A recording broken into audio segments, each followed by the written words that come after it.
Então, pessoal,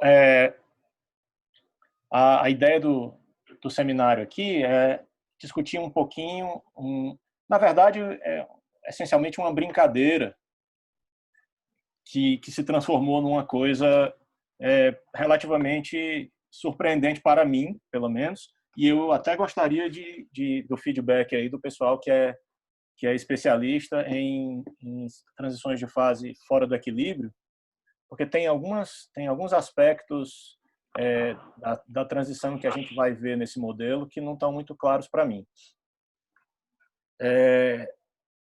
Então, os meus colaboradores nesse trabalho aqui são o Eric Goles, que é um matemático do Chile, e o Hans Hermann, que é um físico estatístico que era do ETH em Zurique, né? E agora tá no CNRS em Paris e também é professor visitante na Universidade Federal do Ceará há muitos anos. Então, o jogo da vida é o famoso jogo da vida do Conway mesmo, recentemente falecido, né? Conway foi um matemático, né? Bastante conhecido mesmo, que era inglês de nascimento, fez graduação e pós-graduação em matemática em Cambridge e depois de um período como lecturer em Cambridge, virou professor numa cátedra bastante prestigiosa em Princeton, né? E ele tem inúmeras contribuições, teoria dos jogos combinatória, geometria, topologia, teoria de grupos, teoria dos números, algoritmos, mas para o público mais amplo, o que o deixou realmente famoso foi essa proposta de um autômato celular que ele batizou de Jogo da Vida e que foi divulgado para o grande público na coluna do Martin Gardner na Scientific American 50 anos atrás. E o grande lance desse Jogo da Vida é que ele é um paradigma de comportamento complexo que emerge, né, baseado em regras locais muito simples. Então, ele é um autômato celular síncrono, né, quer dizer que todas as células são atualizadas ao mesmo tempo, de acordo com as regras que são definidas. Ele é de tempo discreto, o modelo original está numa rede quadrada, e os sítios dessa rede quadrada podem conter células que estão mortas ou células que estão vivas, né, entre aspas. Aí. E as regras da dinâmica são definidas pelo estado de cada célula e das suas 8 células na vizinhança de Moore, quer dizer, a vizinhança que compõe os sítios, que é composta pelos sítios primeiros vizinhos e segundos vizinhos na rede quadrada, né?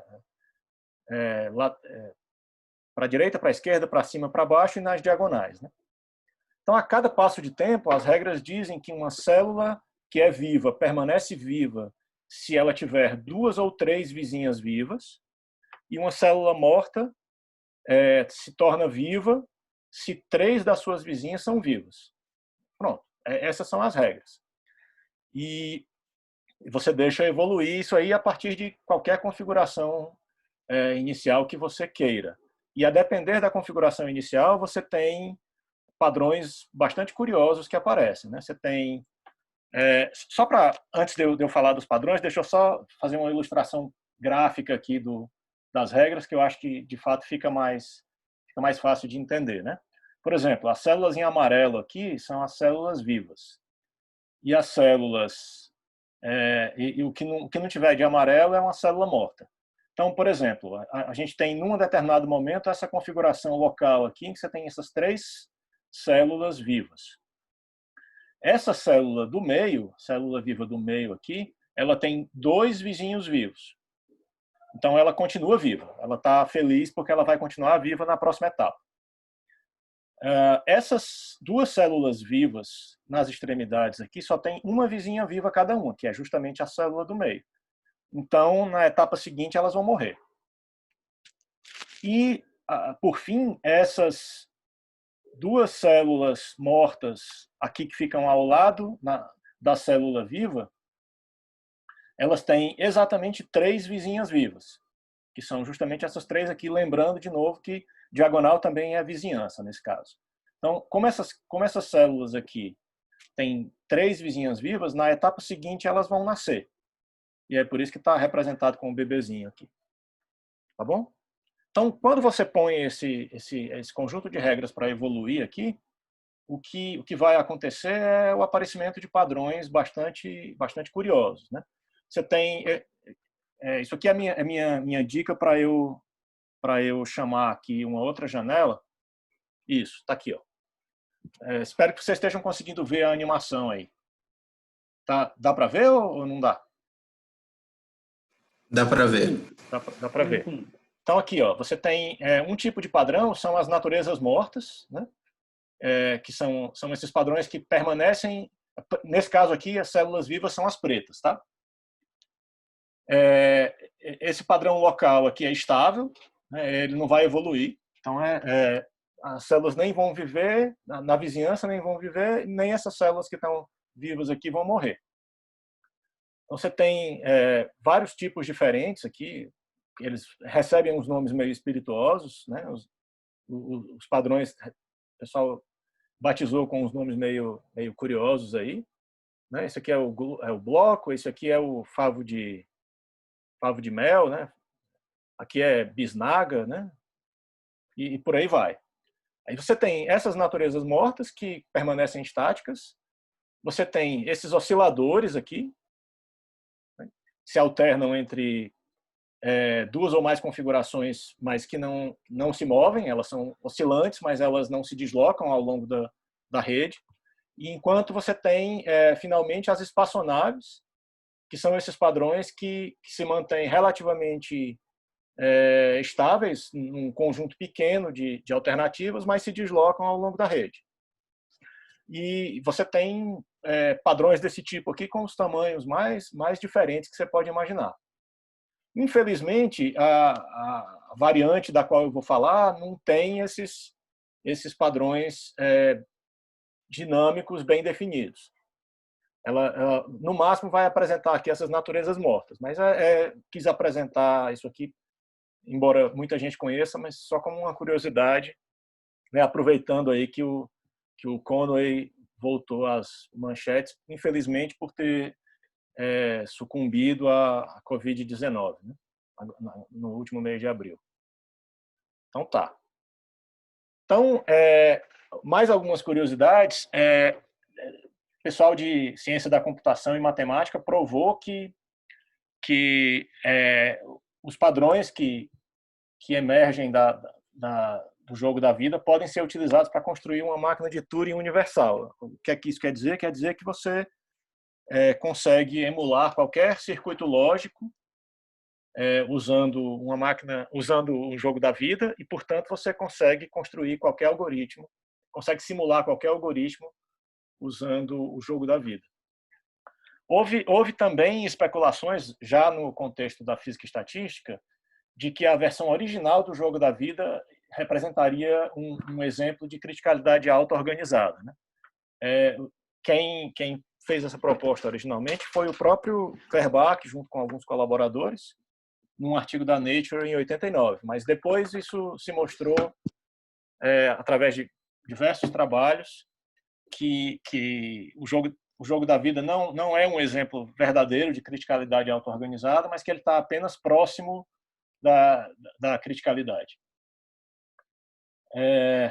Finalmente, tem alguns outros trabalhos que investigam o aparecimento de transições de fase, já que você está perto da criticalidade, né, mexendo em alguma coisa, deve ser possível induzir uma transição de fase. Então, as tentativas que eu menciono aqui são tentativas de induzir a transição entre uma fase inativa, essencialmente morta, né, e uma outra ativa, viva, através da introdução de elementos estocásticos, como probabilidade de cumprimento das regras originais, ou ainda modificar aleatoriamente a própria rede em que o modelo está definido, né? Sair de uma rede quadrada e ir, por exemplo, para uma rede de mundo pequeno. Mas o que a gente vai fazer aqui é uma coisa ainda de outra natureza, que é a seguinte: a gente vai introduzir uma versão conservativa do jogo da vida. A conservação quer dizer conservação da fração de células mortas e, portanto, também da fração de células vivas. Então, para especificar mais diretamente o que é feito aqui, ó, sumiu meu mouse aqui, eu não sei exatamente por quê.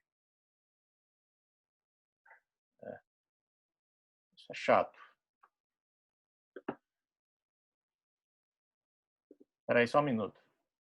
Deixa eu ligar de novo a tela cheia aqui. Pronto, meu mouse voltou. Então, a ideia é abandonar o caráter síncrono. Então, eu vou fazer uma dinâmica assíncrona, ou seja, é só um movimento por vez, tá certo? E eu vou definir as concentrações de células mortas, ρD, e de células vivas, ρA, e vou sortear uma configuração inicial que seja compatível com essas concentrações que eu estou arbitrando aqui. E eu vou classificar cada célula em satisfeita ou insatisfeita, de acordo com o cumprimento ou descumprimento das regras de Conway. Então, uma célula viva, ela está satisfeita se, segundo as regras de Conway, ela vai permanecer viva na versão original do modelo. Então, ela está satisfeita apenas se 2 ou 3 das suas vizinhas, na vizinhança de Moore, né, de 8 vizinhos, também estão vivas. E uma célula morta está satisfeita com a condição de morta dela, exceto se 3 das suas vizinhas forem células vivas. Aí ela vai querer virar uma célula viva. Agora, como eu estou conservando o número a fração de células mortas e vivas, eu não permito simplesmente a conversão de uma célula morta em uma célula viva e de uma célula viva em uma célula morta sem mais. Eu vou permitir apenas que uma célula viva insatisfeita e uma célula morta insatisfeita troquem de posição, invertam as suas posições. Independentemente de qual é a distância entre elas, eu vou manter uma lista de células vivas insatisfeitas, outra lista de células mortas insatisfeitas, e vou sortear uma célula viva insatisfeita e uma célula morta insatisfeita e trocar a posição delas. Então, essa é a dinâmica. Eu vou medir o tempo em unidades do inverso do número total de células insatisfeitas, ou seja, a soma do número de células insatisfeitas com o número, dos dois tipos, né? E eu vou adotar condições de contorno periódicas numa rede quadrada que contém L por L sítios. Tá? Então, ao longo da dinâmica, pode acontecer de eu esgotar a lista de um dos tipos de células insatisfeitas, ou das células mortas ou das células vivas.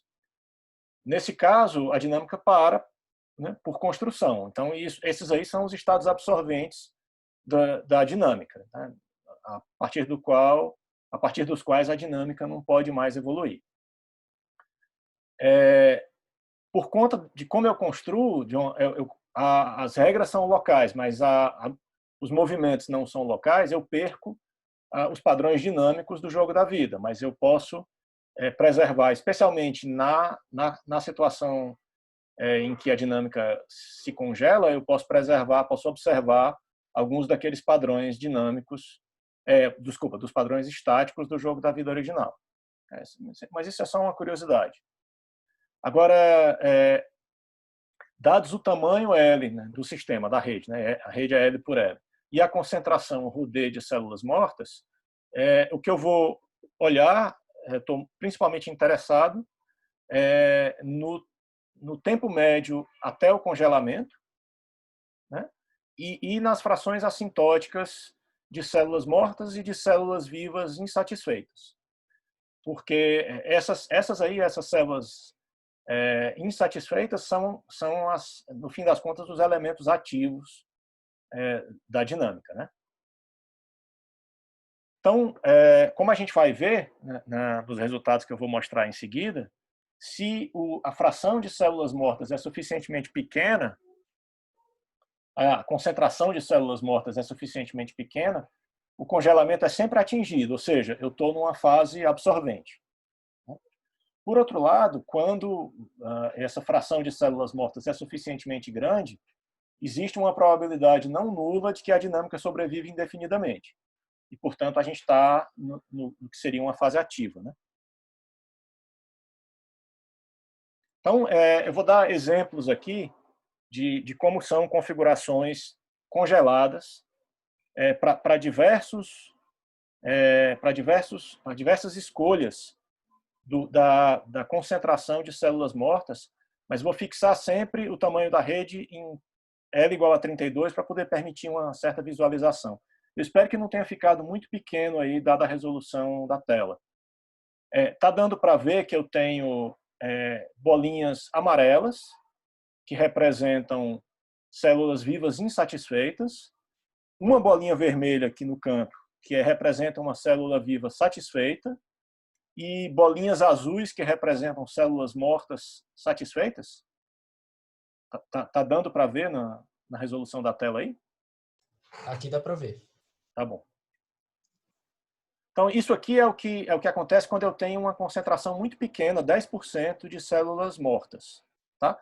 Eu tenho praticamente todas as células vivas estão insatisfeitas, né?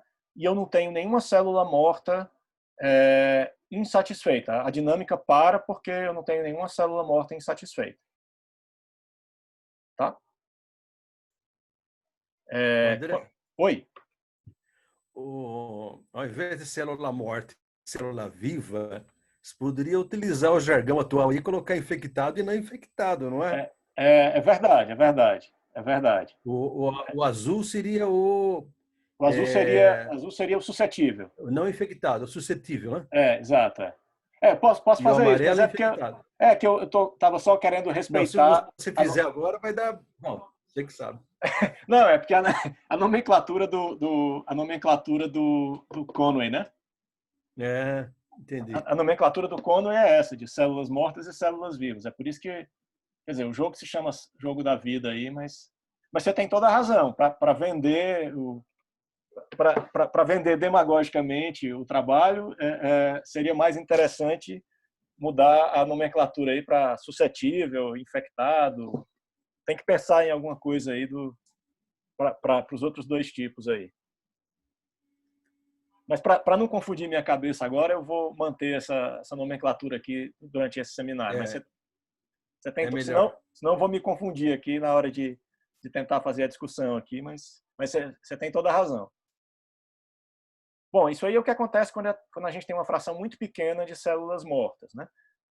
Lembrando que o que eu estou fixando é a fração de células mortas. Não interessa se elas estão satisfeitas ou não, tá certo? Aqui, quando eu aumento, não acontece praticamente nada até o que eu vou mostrar daqui a pouco, mas com 46% de células mortas, a gente já começa a ver no congelamento, o congelamento de novo acontece porque eu não tenho nenhuma célula morta insatisfeita, mas a fração de células vivas insatisfeitas diminui bastante, né, no congelamento, né? Então, eu tenho aqui a quantidade de células amarelas frente às células, a bolinhas vermelhas, diminuiu bastante, né? A fração relativa aí diminuiu bastante. Mas ainda não apareceu nenhuma célula viva insatisfeita aqui no congelamento. Vai aparecer daqui a pouco.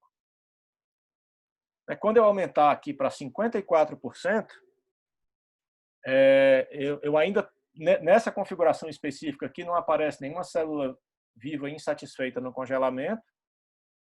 Tem algumas poucas células mortas insatisfeitas no congelamento. E isso aqui esse congelamento só aconteceu, eu só consegui observar porque eu estou com um tamanho muito pequeno de sistema. Como a gente vai ver depois, se eu tiver um tamanho de sistema suficientemente grande, com essa fração aqui de 54% de células mortas, a dinâmica persiste indefinidamente. E, finalmente, quando eu tenho 90% de células mortas, aí sim eu começo a ver algumas células vivas insatisfeitas, que são essas em azul claro aqui, ou ciano. Tá? E aqui a gente consegue ver algumas naturezas mortas aqui, são aqueles padrões do jogo da vida. Né? Tem aqui um bloco, tem não é bem um favo de mel, mas é uma coisa semelhante. E tem alguns outros padrões aqui. Tá? Mas nesse caso também, se o meu sistema for suficientemente grande, a dinâmica persiste indefinidamente. Ou seja, existe aí uma densidade crítica de células mortas, que é um pouquinho acima de 50%, que separa uma fase absorvente de uma fase ativa no limite termodinâmico. E o que eu vou tentar mostrar para vocês agora é que isso é verdade, tanto num tratamento de campo médio quanto nas simulações nos resultados de simulações que eu vou mostrar. Então, dá para construir uma teoria de campo médio para um tratamento de campo médio aqui para esse problema, levando em conta que as grandezas fundamentais para esse tratamento de campo médio são variáveis que eu vou chamar de φd índice K e φA índice K. Elas representam, na verdade, as frações médias de células mortas e vivas, φd para células mortas e φA para células vivas, que possuem K vizinhas vivas. Tá? Então, lembrando que esse K pode ir de 0 até 8, né? Estou olhando para a vizinhança. Aí eu não vou aborrecer vocês construindo essas equações, eu só vou mostrar um pouco os resultados, mas o fato é que você tem que considerar todas as possibilidades de vizinhança para uma célula viva insatisfeita, para uma célula morta insatisfeita, e o que acontece como é que essas frações aqui são modificadas, como é que essas frações são modificadas quando você inverte a posição dessas células, né? Você olha para as células que foram invertidas, propriamente ditas, e também para as vizinhanças delas, e contabiliza aí todas as maneiras segundo as quais esses FIs podem mudar, né? E o que eu quero observar como resultado disso aqui é o comportamento, como função do tempo, da fração de células mortas insatisfeitas, que é simplesmente o φd índice 3, né? Porque toda célula morta só está insatisfeita se ela tiver 3 vizinhos vivos, e da fração de células vivas insatisfeitas. A fração de células vivas insatisfeitas são todas as células vivas, exceto aquelas que têm 2 e 3 vizinhos. É por isso que eu escrevo essa fração de células vivas insatisfeitas desse jeito aqui, né? 1 menos a fração de células vivas com 2 vizinhos, menos a fração de células vivas com 3 vizinhos. Tá? Então é isso. Aí eu faço essa contabilidade que eu descrevi para vocês, né? Na verdade, é mais fácil fazer a contabilidade em termos dos números, como é que mudam os números dessas coisas. Esses números estão relacionados àquelas frações por simplesmente uma multiplicação da fração pelo número de células mortas, mortas e vivas na rede, que é uma coisa que depende de L quadrado se eu fixar a fração, tá certo? E aí eu tenho que levar em conta na hora de fazer essa contabilidade que a probabilidade de eu escolher uma célula morta insatisfeita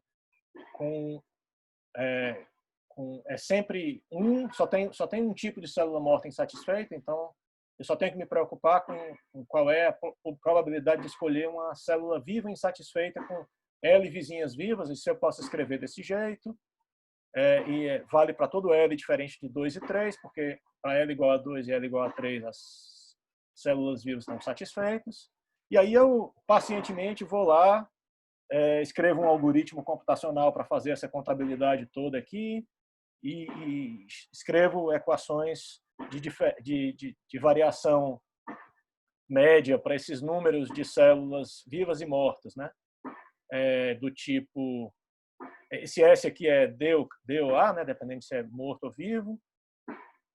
Tem um monte de parâmetros aqui que a gente ajusta fazendo a contabilidade dos tipos de mudanças possíveis. E aí a gente fica com um conjunto de equações diferenciais para resolver. No limite termodinâmico, elas viram equações diferenciais mesmo, o tempo vira contínuo, né?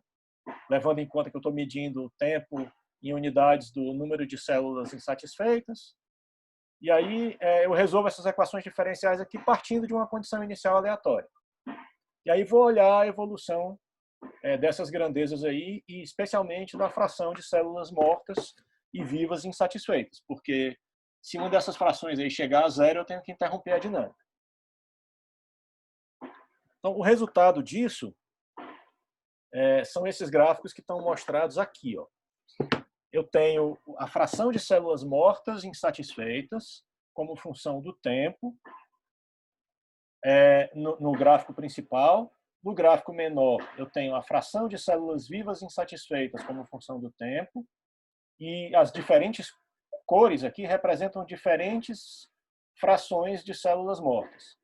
Então, essa curva preta aqui é 40% de células mortas. Eu saio da condição inicial e a fração de células mortas diminui, diminui, diminui até atingir zero. Quando ela atinge zero, a dinâmica é congelada, eu olho quem é o valor da fração de células mortas insatisfeitas nesse momento e registro também quem é o tempo de congelamento aqui. Quando eu aumento a fração de células vivas de células mortas para 50%, a curva vermelha é o comportamento previsto pelo campo médio. Então, o tempo médio até o congelamento aumentou bastante, a fração de células insatisfeitas de células vivas insatisfeitas no congelamento diminuiu. E quando eu percebo que quando eu chego a um determinado valor da ordem de 58% de células mortas no total, a fração de células mortas insatisfeitas só vai se anular no tempo infinito. Então, significa que e a partir daí, se eu aumento mais a fração de células mortas, eu nunca atinjo um valor nulo para a fração de células mortas insatisfeitas e, portanto, a dinâmica nunca é interrompida.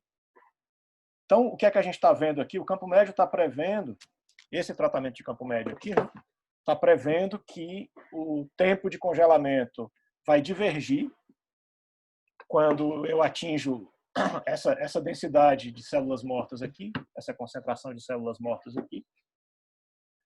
A partir daqui, a fração assintótica de células mortas insatisfeitas é diferente de zero, e a fração de células vivas insatisfeitas também é diferente de zero. Se eu olho o que acontece nas simulações, né, eu observo um padrão bastante semelhante com relação ao tempo médio para o congelamento. Aqui o que eu estou traçando é o tempo médio para o congelamento como função do tamanho do sistema, ou seja, o lado L da rede quadrada, né, para diversos valores de densidade de células mortas aqui nas simulações, não mais em campo médio. Tá? Então, para densidades baixas, 40%, eu tenho um comportamento do tempo médio de congelamento que é essencialmente independente do tamanho do sistema, para sistemas grandes. E essa característica se apresenta até uma densidade da ordem de 52%, uma concentração de células mortas da ordem de 52%. Quando começam a aparecer uns efeitos de tamanho finito bastante esquisitos, né? Que estão mostrados aqui para tamanhos relativamente pequenos. Ó. Eu tenho um aumento meio que exponencial aqui do tempo médio de congelamento. Essa curva tracejada aqui é um ajuste exponencial. E, de repente, o tempo médio para o congelamento cai e volta a subir, mas agora muito lentamente, quando eu aumento o tamanho do sistema, e atinge um tamanho assintoticamente constante aqui. Mas quando eu aumento mais a concentração de células mortas para 53%, ou mesmo para 52,5%, essa curva roxa aqui, eu já não consigo mais observar esse efeito de tamanho finito, essa mudança de regime aqui. Então, você tem um crescimento, eu só consigo detectar um crescimento exponencial do tempo médio de congelamento. Note que aqui eu já tenho um tempo médio da ordem de 1 milhão, mesmo para tamanhos bastante modestos de sistemas. Eu estou aqui com um tamanho da ordem de 80. Eu não consigo ir além disso aqui, as simulações tornam-se impraticáveis, elas demoram um absurdo. E isso eu observo para qualquer densidade, para qualquer concentração de células mortas maior do que alguma coisa entre 52% e 52,5%. Então, se eu traço o comportamento assintótico do tempo médio de congelamento como função da densidade de células mortas agora, o que eu obtenho para simulações é essa curva preta com pontinhos, que está mostrada aqui. Então, vai divergindo aqui. E que é o mesmo comportamento qualitativo que eu observo no campo médio. Tá? Na verdade, eu consigo ajustar os dados, tanto de campo médio quanto de simulação, com um comportamento de divergência logarítmica no tempo de congelamento, quando a concentração de células mortas se aproxima do valor crítico correspondente em campo médio ou nas simulações, tá certo? Para simulações, esse valor aqui é um valor que ajusta bem os dados. Na verdade, como é que eu obtenho esse valor? Eu traço o resultado das simulações para o tempo médio de congelamento como função da distância à criticalidade e vejo onde é que o ajuste linear, na verdade, que o ajuste a essa forma aqui não linear é melhor. Tá? Eu otimizo esse ajuste quando esse valor crítico aqui da densidade, da concentração de células mortas assume esse valor numérico aqui. Então, note que tanto essa teoria de campo médio quanto as simulações preveem esse mesmo comportamento aqui. Agora, tem um comportamento mais curioso se eu acompanho a fração de células mortas insatisfeitas, de células vivas insatisfeitas no congelamento, tanto em campo médio quanto nas simulações. Então, eu estou aqui para abaixo daquela concentração crítica da ordem de 52,2%, eu estou na fase absorvente, tá certo? Então, isso aqui não é exatamente um parâmetro de ordem. Tá? Mas, de qualquer maneira, a previsão do campo médio e a previsão do resultado de simulação parecem qualitativamente bastante diferentes, até que você faz um zoom aqui no comportamento da simulação em torno justamente daquele valor crítico. Aí você tem uma mudança de inflexão aqui bastante esquisita, que você consegue ajustar com uma coisa desse tipo aqui. Tá? É um comportamento de lei de potência com uma descontinuidade muito suave no caso da simulação, mas uma descontinuidade substancial visível aqui nesse salto no caso de campo médio. E os expoentes que você saca tanto para o ajuste de campo médio quanto para o ajuste das simulações não são tão diferentes assim. Um é da ordem de 1 e outro é da ordem de 5 quartos. Eu acho são expoentes bem estranhos para você extrair de campo médio, né? Um comportamento logarítmico do tempo de congelamento e esse tipo de expoente aqui bem diferente, não tem cara de expoente de campo médio, né? Então, olhando mais um pouco aqui, aparecem outras esquisitices. Por exemplo, se a gente traça agora com base apenas nas simulações, porque só nas simulações que eu posso definir isso, né? Vou olhar a probabilidade de sobrevivência das simulações até um determinado tempo t, né? A fração de simulações que sobrevivem até um determinado tempo t. E eu vou olhar naquele ρ que eu estou achando que é o candidato para o valor crítico, tá certo? Então, eu olho aqui para tamanhos entre 256 e 2048, o que eu obtenho é um comportamento não monotônico do valor assintótico dessa probabilidade de sobrevivência. Além disso, se eu quiser definir um tempo característico aqui, eu posso usar como tempo característico, eu poderia usar uma espécie de ajuste de um decaimento exponencial daqui, mas não tem um regime exponencial muito nítido. Então, eu olho para uma coisa que é o ponto médio, que é o instante em que a probabilidade de sobrevivência cai pela metade em direção ao valor de saturação. Ou seja, eu calculo o valor inicial da probabilidade de sobrevivência é 1, obviamente, o valor assintótico, digamos que seja P estrela, eu identifico como tempo característico um certo tempo tal em que a probabilidade de sobrevivência atinge o valor médio entre 1 e P estrela, ou seja, alguma coisa mais ou menos por aqui, né? Para esse caso da curva de 2048. Tá? E aí eu vou mostrar para vocês no próximo slide o comportamento desse tempo tal nesse valor de densidade aqui, que é o que sai do ajuste pelo lado da fase absorvente como se fosse o valor crítico. Então, o tempo tal, de fato, parece ter assintoticamente um comportamento de lei de potência. Quando você escolhe uma densidade exatamente igual àquela que sai do ajuste da fase absorvente, né?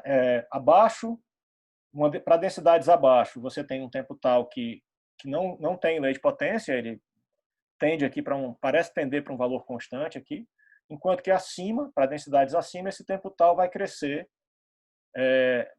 com o tamanho L do sistema. E eu só obtenho uma lei de potência mesmo para o valor que sai do ajuste lá da fase absorvente. Então, isso aqui está de acordo com o que se espera para outros modelos conservativos, por exemplo, para pilhas de areia com energia constante, né, analisadas aqui 20 anos atrás por um grupo de pessoas que inclui o Ronald Dickman, inclusive. Mas, aí, quando a gente olha para o comportamento da probabilidade assintótica de sobrevivência, as coisas não se comportam de uma maneira tão bonitinha, não. O que eu estou mostrando aqui é o valor assintótico da probabilidade de sobrevivência como função do tamanho do sistema para vários valores da densidade de células mortas, incluindo aquele valor que é sugerido pelo ajuste, pelos resultados anteriores como sendo crítico. E o que a gente observa é que a probabilidade de sobrevivência assintótica vai crescer até um determinado tamanho e começa a diminuir, mesmo para esse valor considerado crítico aqui. Na verdade, mesmo para um valor acima dele, para esse valor aqui, que é um pouquinho acima, eu continuo observando o mesmo comportamento. A probabilidade assintótica de sobrevivência cresce e depois diminui. Isso aqui sugere fortemente que essa coisa vai para zero, a probabilidade de sobrevivência vai para zero em algum tamanho finito. Tá certo? Você não consegue fazer ajuste de lei de potência nessas regiões aqui. Nesse pedaço aqui até parece, mas depois você começa a ver uma diminuição aqui, como se você estivesse recuperando um comportamento exponencial. Mas, se você aumenta ainda mais aqui, você começa a ver um comportamento da probabilidade de sobrevivência que parece mais compatível com a fase ativa, ou seja, a probabilidade de sobrevivência cresce monotonicamente com o tamanho do sistema e está indo para 1 quando você vai para tamanhos suficientemente grandes. Então, não sei muito. A minha interpretação disso nesse momento, e aí é que eu gostaria do feedback do pessoal que entende mais dessas transições de fase de não equilíbrio, é que isso pode ser a assinatura de uma transição descontínua, no lugar de uma transição contínua. Isso é reforçado, essa ideia é reforçada pelo comportamento da densidade de sítios ativos, ou seja, da fração de células tanto vivas quanto mortas insatisfeitas, a fração assintótica, né, naquele valor que era supostamente crítico. Tá certo? Se eu faço isso, eu estou olhando aqui para 3 tamanhos diferentes de sistema, né, de 512 até 2048, naquela concentração que parece a concentração crítica. Então, você aqui, eu estou olhando, nesse caso, para a concentração de células vivas insatisfeitas. Parece que tem um regime de decaimento exponencial curto aqui, uma década logarítmica só. Depois você tem efeitos de tamanho finito nessa região, e depois você tem as curvas para os 3 tamanhos colapsando e indo assintoticamente para um valor não nulo. Né? Isso aqui eu estou traçando apenas a média sobre as simulações que sobrevivem até o tempo t, tá certo? Então não estou levando em conta as configurações que morreram, não. A mesma coisa, qualitativamente, acontece para a concentração de células mortas insatisfeitas. Elas também vão assintoticamente para um valor que independe do tamanho do sistema, e elas têm efeitos de tamanho finito só em tempos intermediários. Ok? Então, para concluir, né, essa versão conservativa e assíncrona do jogo da vida, bom, que ela exibe uma transição de fase, ela certamente exibe. Eu estou suspeitando que essa transição é fracamente descontínua, né, porque, dada aquela pequena descontinuidade que a gente observa lá na fase descontínua, na concentração de células vivas insatisfeitas no congelamento, né? Por outro lado, se você olha para outros sistemas semelhantes, conservativos, eles de fato exibem transições contínuas com expoentes críticos que são bem definidos e um comportamento consistente de todas as grandezas. E finalmente, tem uma coisa que me ocorreu olhando para esse modelo, é que, da mesma maneira que a versão conservativa do processo de contato, lá proposto pelo Mário e pela Tânia em 2001, será que haveria uma versão conservativa, uma versão não conservativa assíncrona desse jogo da vida aqui, que fosse equivalente, que fosse uma espécie de ensemble distinto para essa versão conservativa que a gente olhou aqui hoje? E se for o caso, como é que seriam definidas as taxas de transição nesse caso, né? Então é isso. Eu falei para vocês que havia especulações aí na jogada, que tinha pontos que não estavam tão claros ainda para mim, e eu agradeço a atenção de vocês, então.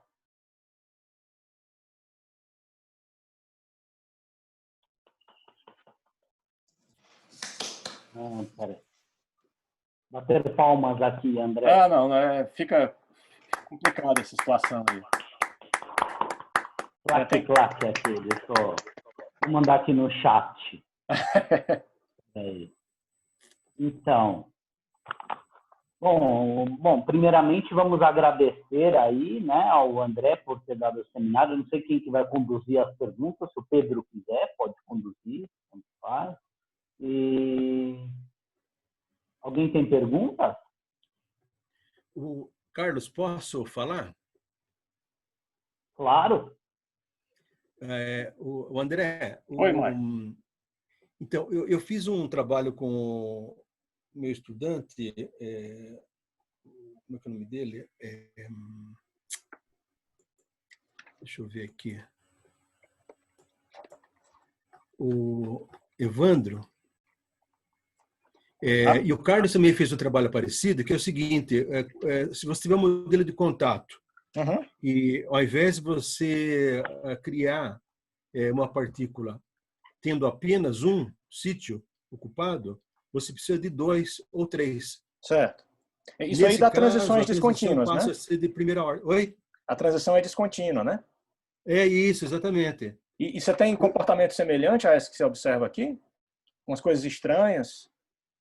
Bom, a gente obtém a transição, o parâmetro de ordem dá um salto, né? Só que a gente não sabe como... o que acontece é que, como você não tem energia livre, né? Você não sabe precisar exatamente um critério para saber onde ele dá um salto. Mas isso do ponto de vista de campo médio, né? Agora, a simulação ela dá um comportamento, dá um salto no parâmetro de ordem num ponto bem definido, né? E quando vocês olham para coisas tipo a probabilidade de sobrevivência, Você tem comportamento estranho ou vocês não chegaram a olhar para isso? Não chegamos a olhar. A gente só observou que, de fato, tinha um salto, né? Mas o interessante é que o salto ele ocorre num ponto bem definido. Uhum. Porque há gente que acha que pode, talvez não seja, como a transição de primeira ordem, talvez não seja num único ponto, né? E o interessante também é que nós fizemos simulação usando os dois ensembles, tanto como o ensemble microcanônico, né, com conservativo, como no outro não conservativo. E a transição ocorre no mesmo ponto. Sim. Agora, você estava perguntando se é possível fazer o caso não conservativo, não? Eu estava pensando em como construir uma versão não conservativa desse tratamento aqui, né? Então, olha, a maneira, por exemplo, o modelo de contato conservativo que nós construímos é assim: você tem, no modelo usual, você tem dois processos, um de criação, outro de aniquilação. Uhum. No conservativo, a gente reuniu os dois num só. Sim, que é deslocar, né? Ponto. Oi? É mover a partícula para um outro local desde que ela fique vizinha de um sítio ativo, né? Exatamente. Então, quer dizer, os dois processos do modelo não conservativo, eles acabam se tornando um único processo. Isso. Mas o que eu queria fazer aqui é o contrário. Entra em outro local. Isso. Mas o que eu queria... Em cada um dos locais, localmente, a regra é a mesma do não conservativo. Uhum. Então, no seu caso, não é possível fazer algo desse tipo, não? Então, eu já pensei um pouco e eu não consigo... porque, na verdade, eu preciso fazer o contrário do que vocês fizeram com o processo de contato, né? Eu preciso sacar quais são as... Então, mas no seu processo aí não existe, não tem você não está criando partículas num ponto e destruindo em outro? Então, daí que eu vi a analogia com a versão de vocês do processo de contato conservativo. Sim. Mas, então, eu imagino que a ideia fosse criar uma versão, por exemplo, permitir com alguma probabilidade o surgimento de uma célula morta, mesmo contra as regras de Conway, entendeu? Sim. Uhum. Aí teria que ter uma taxa de transição associada a isso, né? Entendeu? E você sempre obtém, pelo que você disse aí, é descontínua a transição, né? Então, em nenhum momento você se eu estou supondo que um parâmetro de ordem aceitável é a fração assintótica de sítios ativos, né? Sim. O que me parece que é o que se usa comumente nesses modelos, né? No processo de contato, em qualquer processo semelhante a esse. Claramente, essa fração, no que seria o ponto crítico, né? Quando você vem olhando da fase absorvente, essa fração é diferente de zero, e é independente do tamanho, né? Que é o que eu estou vendo aqui, ó. Sim. Né?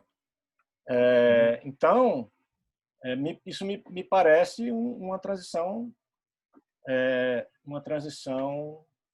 descontínua.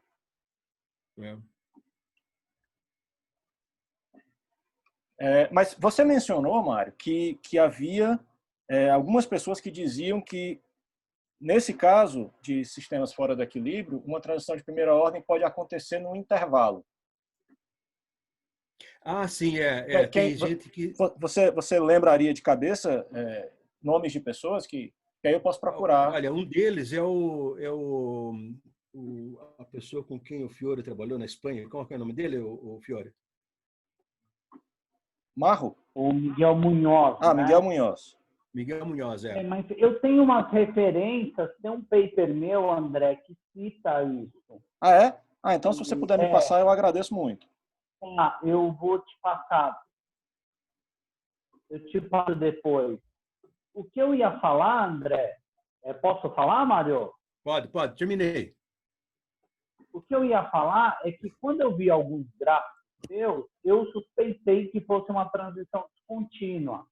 E depois você veio a confirmar.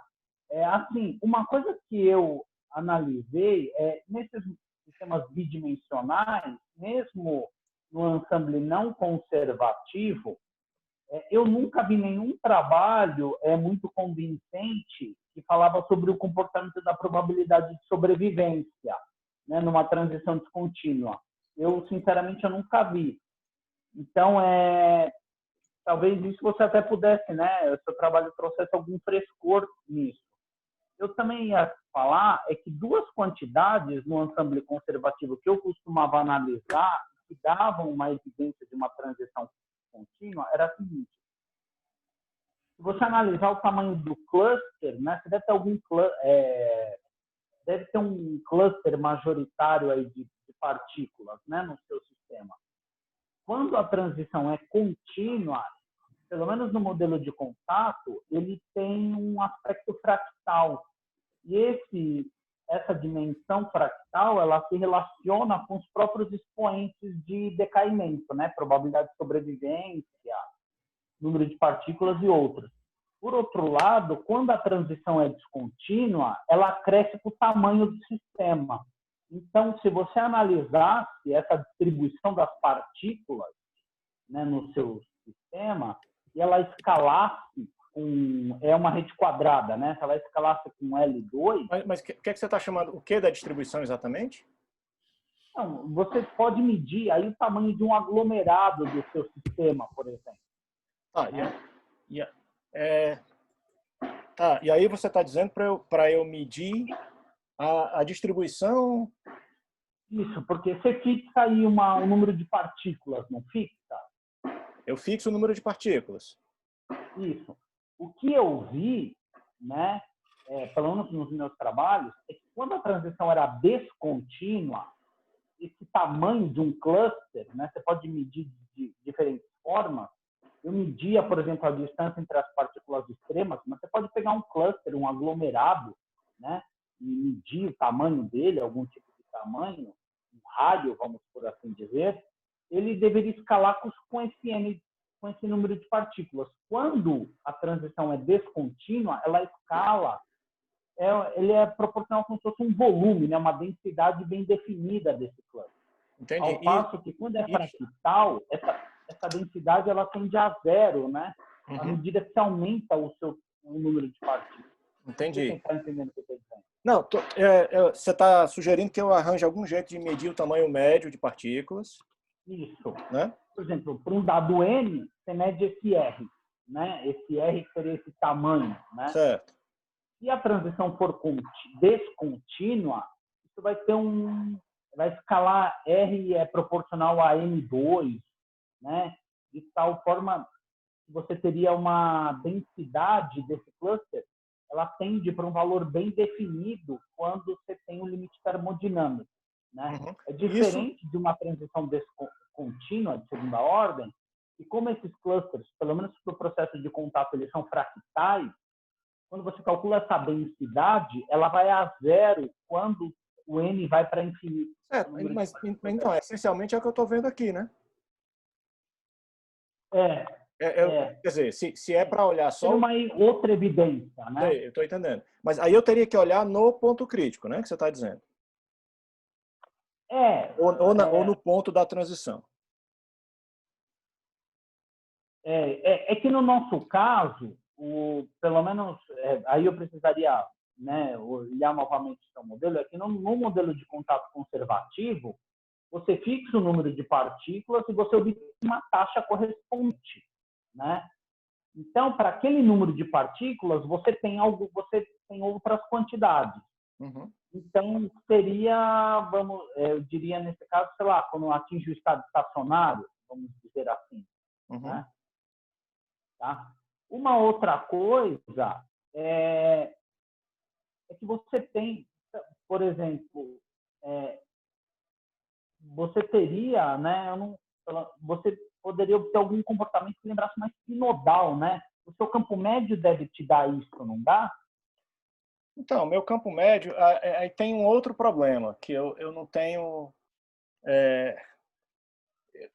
eu não tenho confiança absoluta no meu campo médio, não. Por razões Ah, técnicas que eu poderia discutir depois, mas tá. eu, Não, porque eu assim, achei muito curioso que ele preveja. Foi, na verdade, o campo médio que me deu a ideia de olhar de olhar se eu conseguiria ajustar por uma divergência logarítmica o comportamento do tempo médio de até o congelamento. Mas eu não tenho segurança absoluta sobre esse campo médio, não. Por uma razão. quando... Oi, desculpa. Mas o campo médio, esse campo médio que eu implementei e que eu mostrei aqui, não dá, não. Não dá um espinodal, não. Porque quando eu estudei esses modelos conservativos e a transição era descontínua, eu via na simulação um comportamento espinodal também, né? Eu variava o meu parâmetro de controle e obtinha uma outra quantidade que flutuava, né? Quando eu comparava, né, fazendo gráfico disso, o comportamento era espinodal, né? E ele ia se aproximando de um patamar, né, um jump, né, à medida que eu fosse aproximando do limite termodinâmico. Uhum. Mas, assim, pelos seus gráficos aí, você mostrou de um tempo de aquilo parecia, tinha meio cara mesmo de uma transição descontínua. Não posso afirmar, né, com certeza, mas o que um saturava, né, era tipo uma fase absorvente, inativa, o outro ia exponencialmente, né? E eu não via um meio termo, um primeiro gráfico que você mostrou, perdão. Esse aqui. Volta o outro. Esse aqui. Esse. Então, Não, o próximo. esse é do Esse. tempo de. Não vi uma coisa, porque teria que ter um meio aí que fosse algébrico, né? Se fosse crítico. Não, então, mas o problema é que você tem. Você está falando o tempo. Pois é, mas o problema são esses efeitos de tamanho finito aqui, né? Sim, não dá para afirmar com segurança, mas É, parece uma suspeita, né? mas parece às vezes uma situação que cai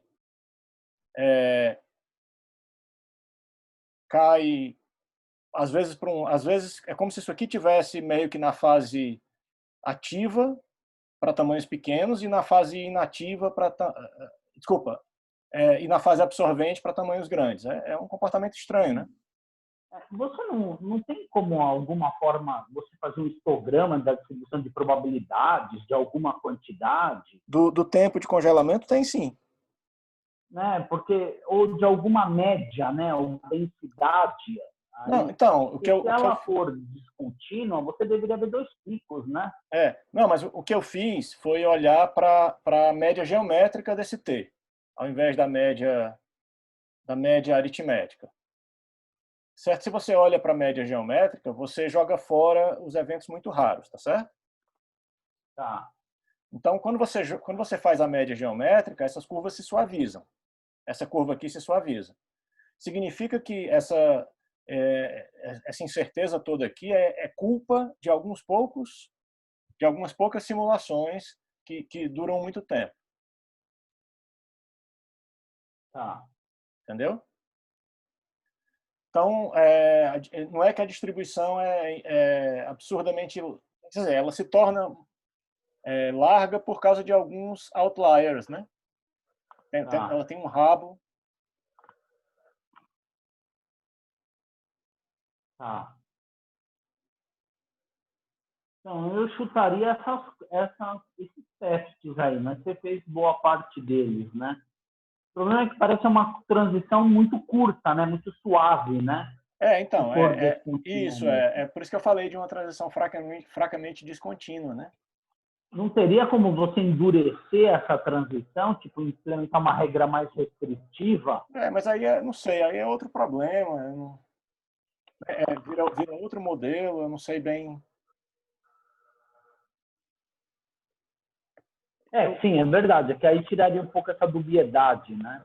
Não, sem dúvida. Mas, assim, eu na verdade, estava mais interessado em descobrir se em outros modelos, que vocês já disseram que no processo de contato com criação por pares, não tem, né?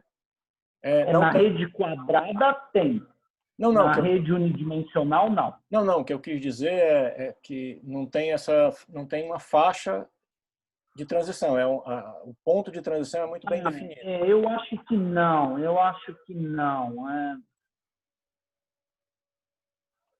Você vê uma bistabilidade, né? Que esse pessoal fala que o fato de ter uma bistabilidade é que no modelo de contato, esse que o Mário mencionou, a bistabilidade, né? Ela se estende por praticamente toda a fase ativa, né?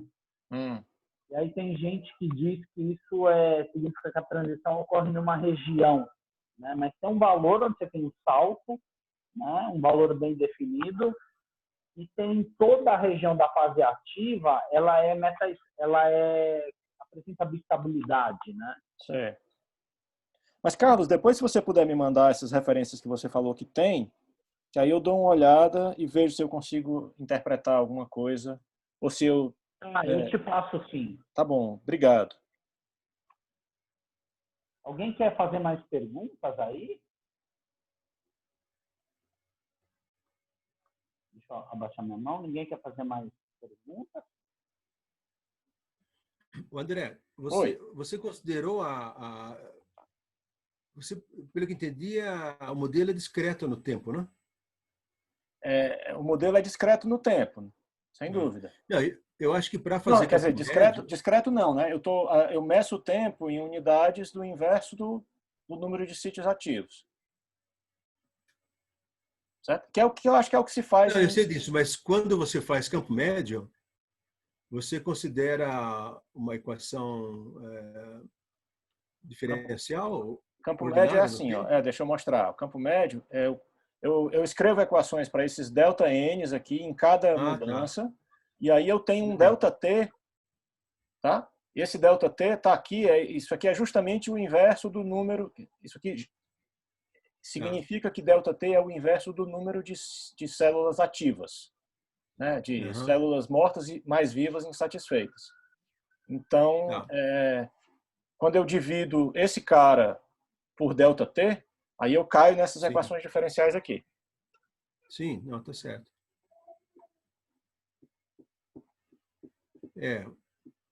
Essa é a maneira usual de quando a gente faz campo Monte Carlo. Você escolhe um sítio a cada passo de Monte Carlo, né? Isso, Então, quando o tamanho é muito grande, você acaba indo para o limite do tempo contínuo. Né? Olha, mas de qualquer maneira, o Carlos Fiore também tem um modelo que é de primeira ordem, não é isso, Carlos? Com criação por pares, né? Não... Acho que o Carlos olhou vários modelos que têm descontinuidade, né, Carlos?